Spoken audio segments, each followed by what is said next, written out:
Let's have a conversation about the importance of journalism and see if we can figure out why it's a good idea to take a course that is all about journalism. So for the next few minutes, we'll talk about the purpose of journalism. This is a newspaper. It's the New York Times. The New York Times lands on my front doorstep every morning at about 4 a.m. And about that time, I go out and pick it up and bring it in, and I spend a couple of hours at least with the New York Times finding out what's inside it. It's an important part of my day. I find it very important to understand what's going on in the world as reported on a day-to-day basis by the reporters, journalists, editors, and publishers of the New York Times. Why is that? Why do I have that need to spend that much time learning about our world through a comprehensive report like the New York Times offers? Maybe it's similar to the motivations that drive Facebook users to pop on the Facebook page every 5 minutes or so, find out what their friends have posted on there. It could be partly that, but I hope not, and I don't really think it is. Scholars tell us that we as human beings have an innate need to know what we cannot directly observe.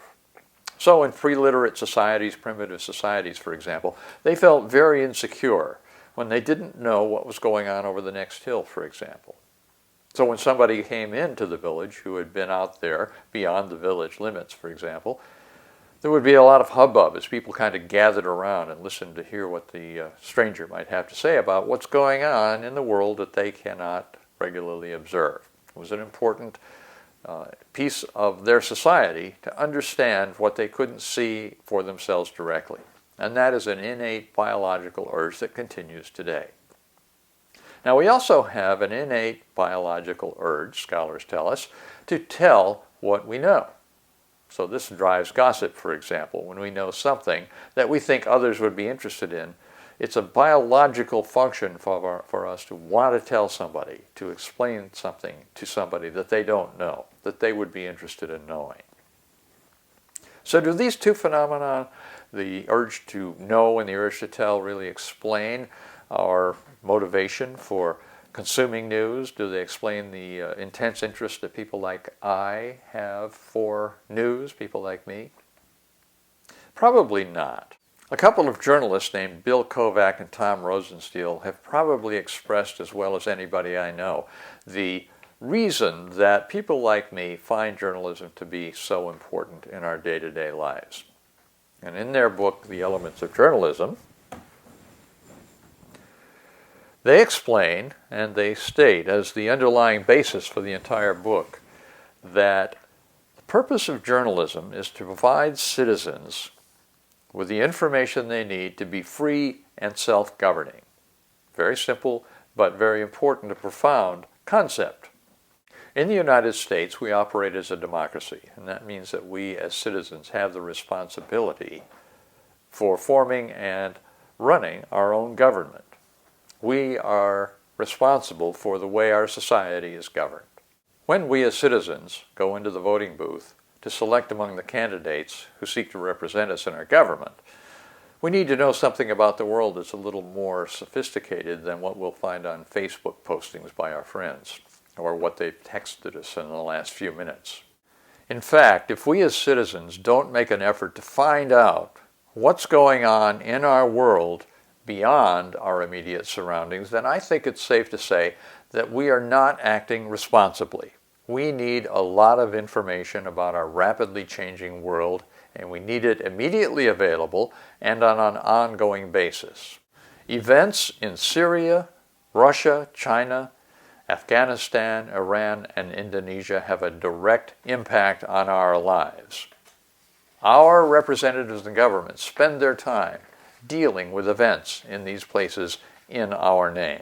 And the bottom line here is that we have to rely on journalists to find out what's going on in these places and tell us. That's how we form a concept of our world that helps us make good decisions about how we are governed. And the quality of that information has everything to do with the kind of government that we get. So journalism really is essential to our fundamental well-being. If journalism is nothing more than gossip about celebrities and useful tips about how to avoid the flu, that's a problem. And if we as citizens can't be bothered to be consumers of journalism who seek out information that we may not realize we need to know, then we won't know about our world. And we won't know how to respond to various proposals to act as a government and as a society. We need to know what's going on in the North African country of Mali, and Syria, and Washington, D.C. We need to know who the Taliban are, who Mohammed Morsi is, the issues involved in the appointment of the new U.S. Secretary of Defense, and why the Boeing company's stock price has been falling recently. And it's a fact of life in today's society that the news organizations that have been doing a good job providing us with that information over many years are struggling to continue to do that. So the bottom line is that we're only going to continue to get the kind of journalistic information we need in a democracy if we, first of all, seek out that information from journalists who are reliable. And secondly, if we demand that journalists provide that information in a complete and responsible way. If we fail in this task, then quality journalism will disappear. That means that our society will suffer because we're governed by uninformed citizens. So the takeaway here is that the more we understand about strong, reliable, accurate, balanced, comprehensive journalism, the better our chances of continuing to benefit as citizens who are free and self-governing. That's why it's important for us to understand the purpose of journalism and to behave in ways that allow those who provide information to us not only to survive, but to thrive.